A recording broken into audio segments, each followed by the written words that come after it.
Infotainment ukamva sasi kulira sasi umaziwa kuti nkhani za msanguluso zabwera.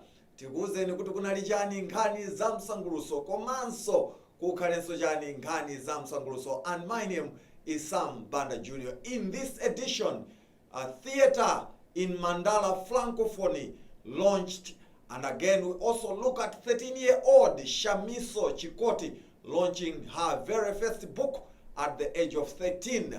We've got a story on that. And black missionaries all the way from Chileka back on stage last weekend. They had actually 3 shows in Blantyre, and this weekend they are performing in Mangochi as well as Lilongwe. All you can do is stay right there as I bring you more in Infotainment, a basket full of arts and entertainment.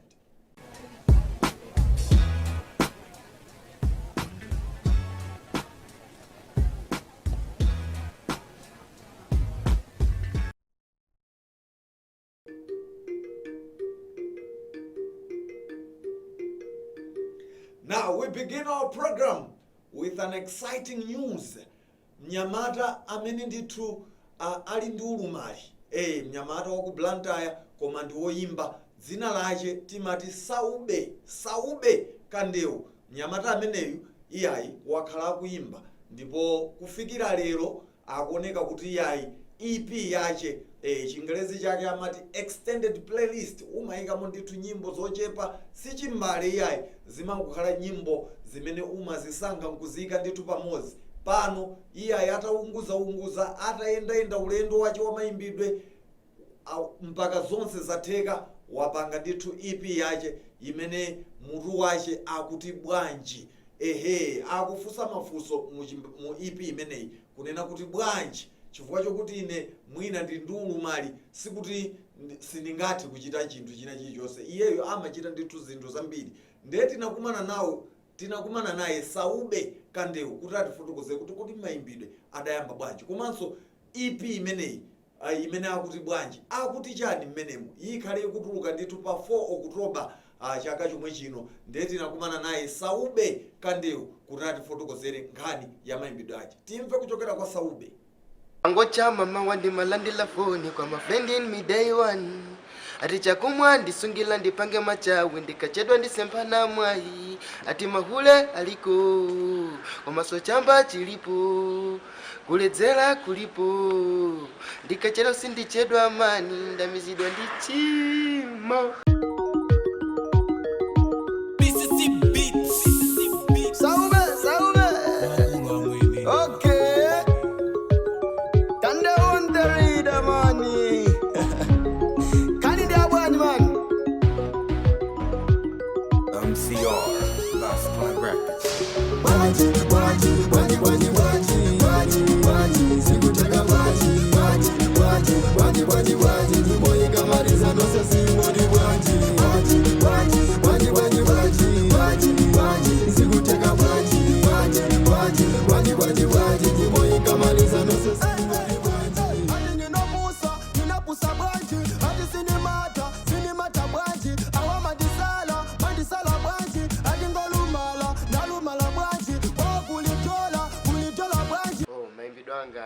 Inayamba mu chaka cha 2016 pamene ninkafuna kuyimba ndili mfana, nikafira ndithu kuti nitakhala woyimba, komano ndimafuna kuti ndizatumikire Malawi ndikuagayiraso uthenga kuti nafeso tingati.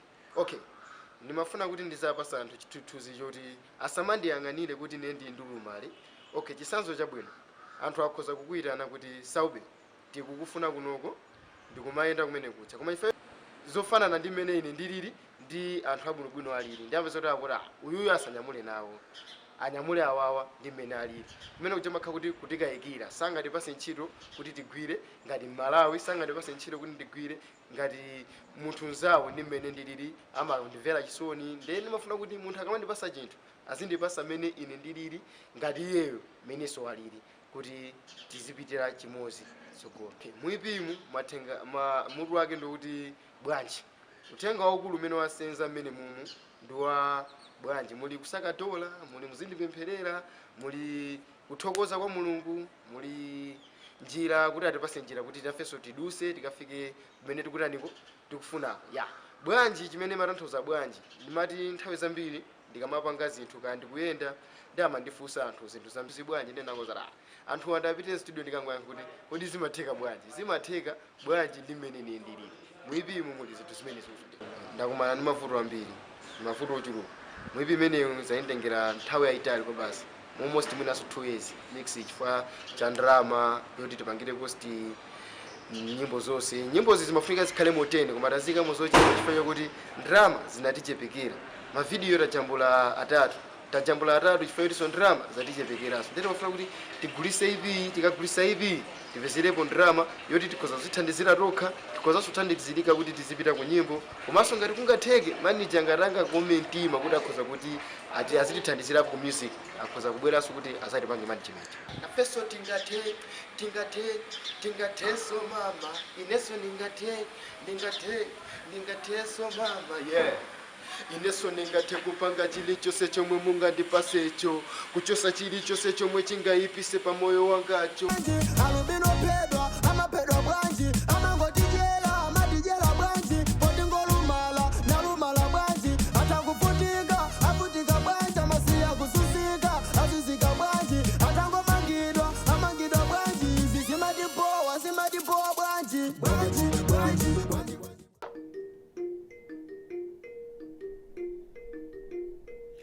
luso lozama kuchokera kwa Saube Saube Kandewu mnyamata wa ku Blantyre amakhala kuchilimba uko koma ayi ndithu luso labwino komanso kunena ndithu kunena kuti ngakhale ali ndi ulumali komanso wena aliwonse amene ndithu ali ndi ulumali wina uliwonse sikuti zimatanthauza kuti munthu ulibe kuthekera koma china chilichonse chimene uli nacho pa mtima china chilichonse kandi luso losiyana ligwiriseni ntchito mnyamata ameneyo akuchita ndithu zokupsa kwa basi iya nkhani yosangalatsa kwa basi kuchoka ndithu kwa Saube Kandewu kuchoka pamenepo tilowereso mbali ina this time around we go on to the world of writing a young person by the name of Shamiso Chikoti, and that's a daughter to renowned writer Shadrach Chikoti, is out with a book titled Wonders. This is a collection of 40 poems, and she started working on this book when she was 12.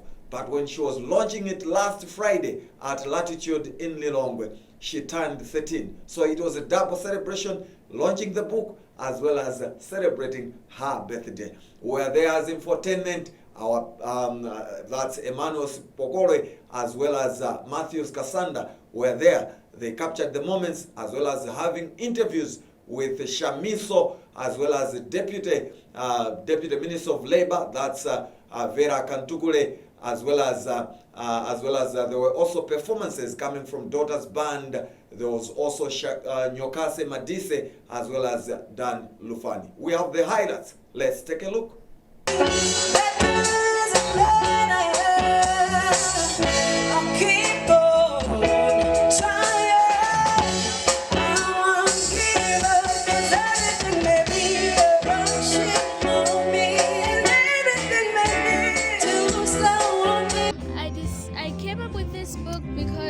Always wanted to write a story, and since I really loved reading, so I decided that I want to write my own, so I wrote this story.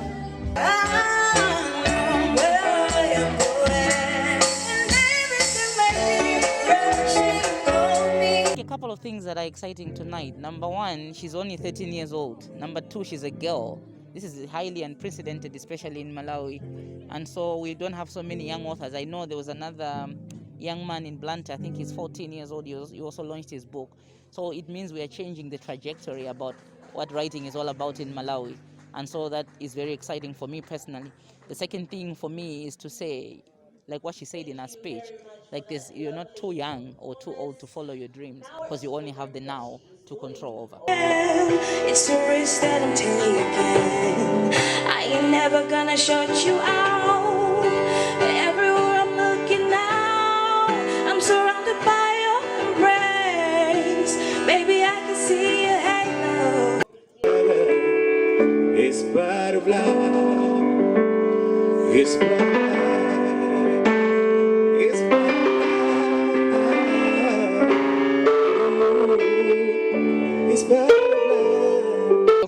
Vera Kasembeli. I'm currently teaching in Mzuzu University at the Department of Languages and Creative Studies. Well, I said in the review earlier on in the beautiful event that the book is not just for young ones because of the theme with which she focuses on. So most of the poems, like I said, are poems about happiness, about nature, about joy.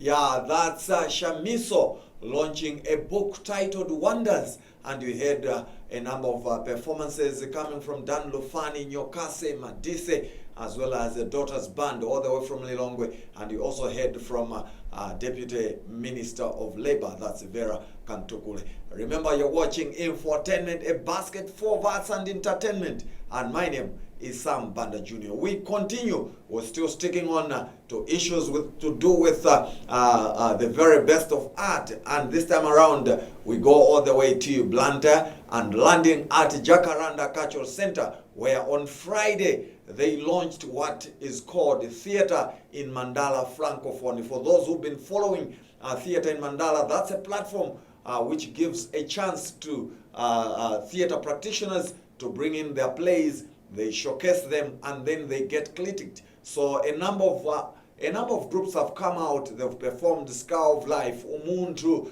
They've staged different productions. But now, since Jacaranda is a center that propels the speaking of the French language, they decided to come out and launch what they call Theatre in Mandala Francophone. So drama groups will be working together, working on different French plays, as well as they've also launched what they are calling it storytelling in French, which will involve some universities. We caught up with the director of Jacaranda Cultural Center, that's Luc Deschamps, who tells us more about Theatre in Mandala Francophone, as well as some of the productions they are working on. And we also talked to Flower, one of the actresses working for YDC, and is part of the project. Let's hear from them.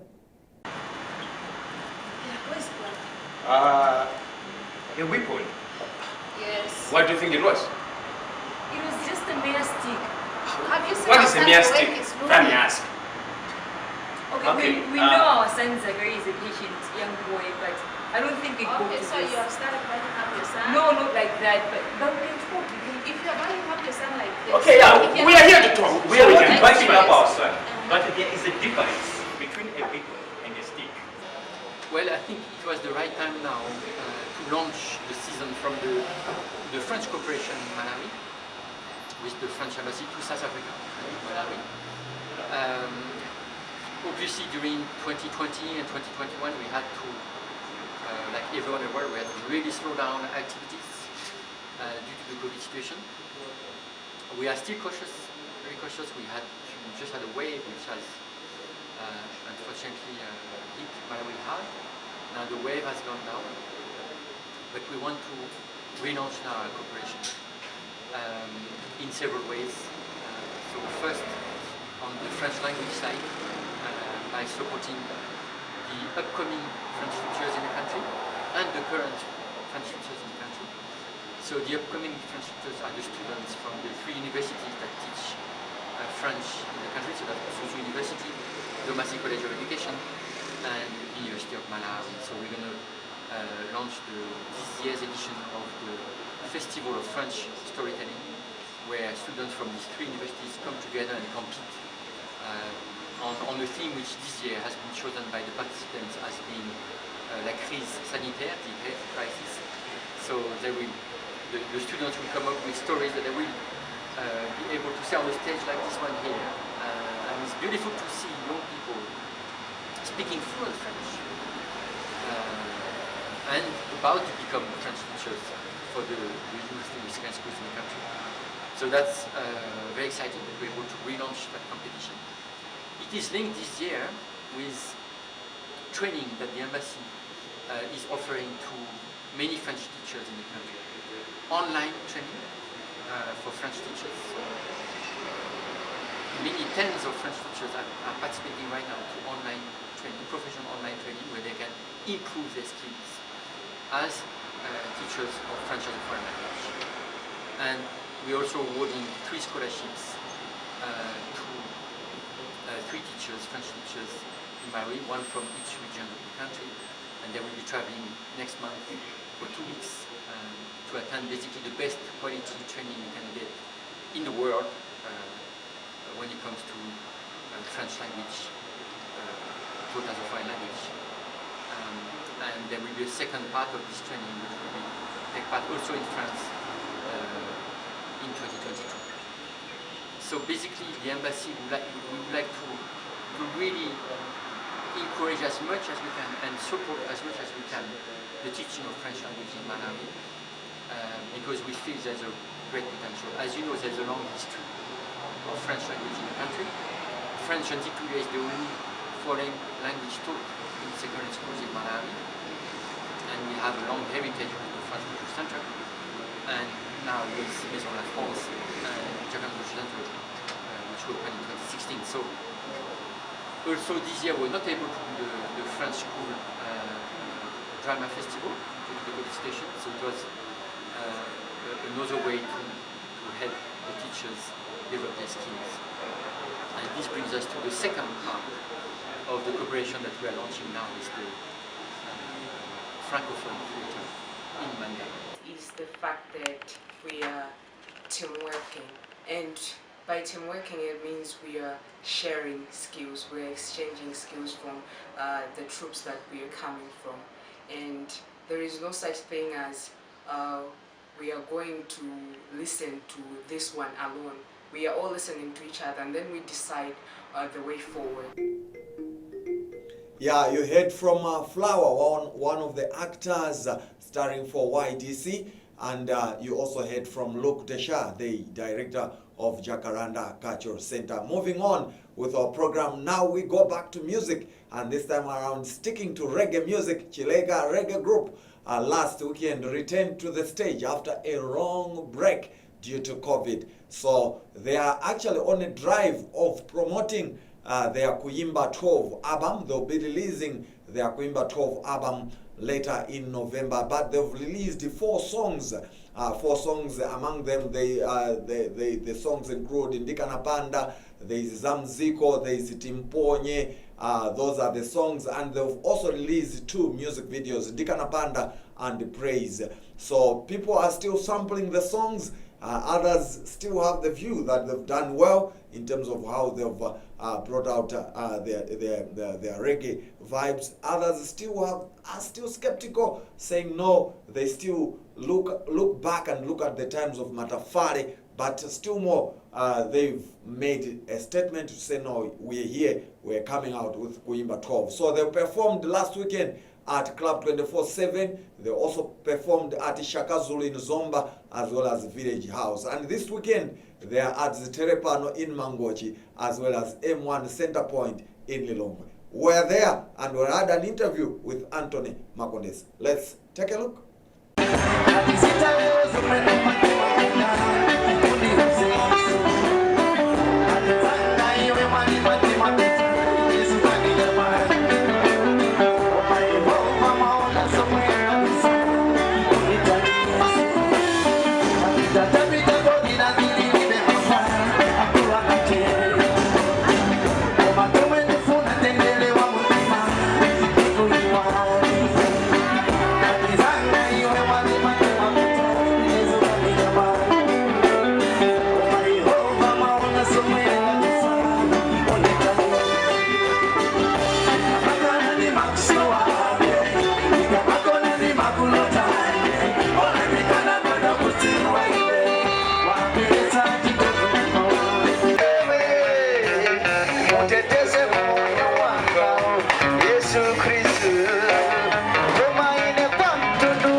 kwambiri chifukwa cha nyengo imene yakuti tabwereranso pa ofesi, tabwereranso ku ntchito yathu ya nthawi zonse, ya kusangalatsa anthu. Chinthu chovuta kwambiri munthu ungokhala osagwira ntchito. Nobody to blame. Koma ndi nyengo imene ikuyendera, imene dziko likuyendera, dziko lapansi likuyenda choncho. Likayenda pang'ono kuyima, chongofunika basi kungopemphera kwambiri kwa Mulungu kuti tsiku lina lake lidzasimbero koma tidzakhalenso moyo monga kale popandanso kucheuka za matenda ndi zina zotero. Ndilosangalala kwambiri kumananso ndi anthu lero patapita nthawi yochulukirapo, koma ndiyamike kwambiri kuti anthu show ya lero atipanga support kwambiri. Show ya zulonso kuzomba anthuso atipanga support kwambiri. Ndasangalala kwambiri kuti anthu achilandira chimbale cha kuimba 12, achilandira bwino kwambiri.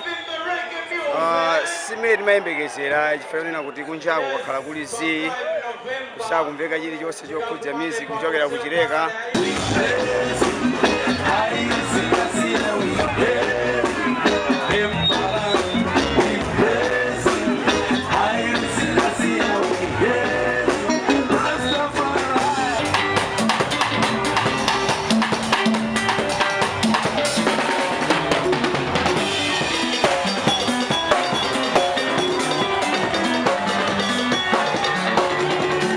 Zinalili ku Club 24/7 anyamata Black Missionaries iyai kuchita chamuna komanso tinamva kuchokera kwa Anthony Mr. Cool Makondesa kufotokozapo kuti iyai iwo ndosangalala kuti abwereranso mchimake, koma iyai chachikulu chonera kuti kupitiriza kusamala chifukwa kunjaku iyai COVID aliko ndithu. Kupitirira ndi zochitika zathu tikutero kuti you're watching Infotainment, a basket full of arts and entertainment, and my name is Sam Banda Jr. Now we continue with our program kuno ku Times pano pa TTV tikuyambisa ndithu program yina. Program imene njanthabwala ndipo mutu wache akuiti Times Comedy. Kuyang'anira kuyitanira ino amene muli ndi maluso anthabwala. Luso losiyana ngati muzidziwa kuti ine ndimachita nthabwala, bwerani zizichitika la Mulungu lina lililonse. Nde iyayi tinajambulako ndithu zimene zimachitika. Kunali aching'aning'ani kumeneko ndi anzawo achikanga sasoka, komanso tinayankhula ndi mkulu wa zamalonda kuno ku Times Group amene nda Africa Njere kuti atifotokozere kuti nchifukwa chani abweresa program imeneyi, komanso tinayankhula ndi anyamata amenewa Mada Kamwendo komanso Tame Mwawa. Timve kuchokera kwa amenewa. Chonde khawazanu mutitulire ifeyo ndamene tikhale madokotala achifanya ine ife tutilowa mmalo mwa Kristu Yesu. Kodi paja Yesu ananena kuti khawazanu mutule mwa ife, mutitulire ine ife tibwera pano kuti anthu amene ali ndi nkhawa aziseka azisangalala sitokatu pazibwera anthu osiyana ndimati ndinene kuti ngati wolo kumuziko muli ndi ena ake kuti andipulani yoti azimangirire ayikeni pahodo. Zochitika pamoyo zambiri zina zimabweretsa timati stress. There's a lot of stress, ntchito, ma business, ma relationship. Ndikufuna kupeza njira imene anthu angathe kumasangalalira. Komanso china apart from kuti anthu asangalale ndi kumaseka kuyiwala mavuto ena ndi ena, tifuna tipereke platform imene anthu anthabwala angathe kutukukira. Nthabwala kuti zinkhala kunyumba kokha anthu akamacheza babawo ayi singatukuke, koma tike platform imene anthu akhoza bwera kulipira nawonso napeza kusowa kenakake. As you can see, I have to wear a mask everywhere I go. I believe that the pandemic has helped one thing with our country. Now you can protect yourself in a bus when people are farting. And I'm a piece of me. Ndithokoze kuti ndayamba kupanga masewero kale program ngati imeneyi kunalibe, ndiye tithokoza Times kubweresa program imeneyi. Kwambiri nso chimene chandipasa chidwi kwambiri nchoneza kuti kunena kuti makomediani amene ali kunja amene sanaonekere poyera azaonekere poyera. Luso limene akhala kulilika komanso even magulu akuluakulu amene tinakunayo azipeza ma-artist amene atha kupanga feature ma-plays osiyanasiyana through this project, through this program. ndi Adamu yekha munda mwaine namatakatatele wagwa. Adamu akakatere wagwa. Zimamukola ntiti zija zimakodwa ndi ziyango za nchire muja. Ndiye Mulungu anaona kuti munthu uyu ndamulenga ndekha akuzunzika ndipange bwanji. Ndi pamene anatenga chikwanje. Bambo anatenga chikwanje ndi kusazula ntiti za Adamu. Yeah, check out 4Times Comedy every Sunday. That's what we are talking about.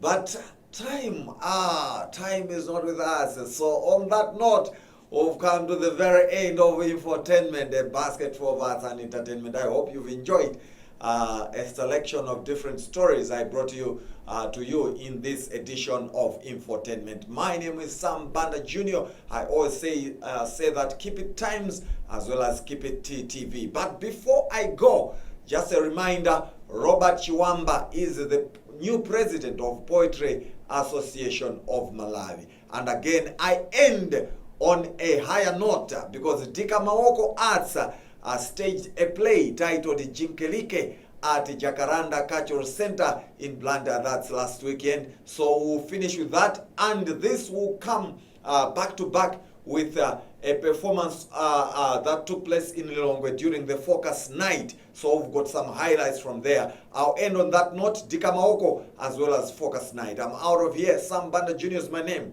Ciao.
Everything they wanted. The lake provided water and fish. The land was fertile. Mene okuziwira ku Malawi kwathu ono mene kuli nyambo zomwe zikudusa nzonena kuti pali zinthu zina sizikuchitika ndiye kusachitika kwa zinthu zina zikuonjezeranso mavuto osiyanasiyana ndiyebe ni mmenebe kulili tikumathabe kungopeza mwina kanthawi pang'ono kungofuna kukumbusana zinthu zina kuti zisawonongeke chifukwa cha nyengo yomwe tili ndichifukwa yake tinakonza ka program kameneka kuti mwina tithe kukumbusana chikhalidwe chathu cha dziko chifukwa izi zisatipangise kuti tiyiwale chikhalidwe chathu.